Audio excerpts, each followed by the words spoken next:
ఏపీలో ఎన్నికల వేడి రోజు రోజుకు పెరుగుతుంది. ఎలక్షన్స్‌కు సరిగ్గా 50 రోజుల సమయం మాత్రమే ఉండడంతో ప్రధాన పార్టీలు గెలిపే లక్ష్యంగా వ్యూహాలు రచిస్తున్నాయి. ఇదిలా ఉంటే రోజుకో సర్వే పుట్టుకొస్తూ పొలిటికల్ హీట్‌ను రెట్టింపు చేస్తున్నాయి.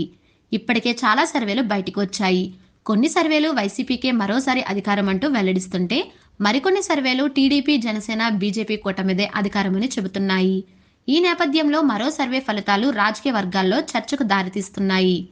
మూడ్ ఆఫ్ ఆంధ్ర పేరుతో ప్రముఖ సంస్థ నిర్వహించిన సర్వేలో మొత్తం 175 అసెంబ్లీ స్థానాలకు గాను టీడీపీ, జనసేన, బీజేపీ కూటమి 81 సీట్లకు సాధిస్తుందని, వైసీపీ 53 సీట్లు సాధించే అవకాశం ఉందని, దాదాపు 41 స్థానాల్లో హోరాహోరీ పోరు ఉండే అవకాశం ఉందని ఆ సర్వే వెల్లడించింది.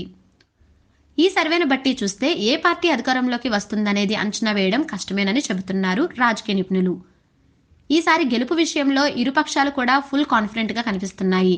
జగన్ పాలనపై ఉన్న వ్యతిరేకత తమకు అనుకూలంగా మారుతుందని కూటమిలోని అగ్రనేతలు చెబుతుంటే, 5 ఏళ్ల పాలనలో తాము అందించిన సంక్షేమ పథకాలే మరోసారి అధికారాన్ని కట్టబెడతాయని వైసీపీ శ్రేణులు చెబుతున్నారు. అయితే ఇరు పక్షాల అభిప్రాయాలు వాస్తవానికి దగ్గరగా ఉండడంతో ప్రజాభిప్రాయం ఎలా ఉండబోతుందనేది అత్యంత ఆసక్తిని కలిగిస్తున్న అంశం. మరి గెలుపు విషయంలో సర్వేలు కూడా అంచనా వేయలేకపోతుండడంతో ఈసారి ఎన్నికల్లో టాప్ ఫైట్ ఖాయం అనిపిస్తుంది. మరి ఎవరు అధికారంలోకి వస్తారు, ఎవరు ప్రతిపక్షానికి పరిమితం అవుతారు అనేది తెలియాలంటే ఎలక్షన్ పూర్తయ్యే వరకు ఎదురు చూడాల్సిందే.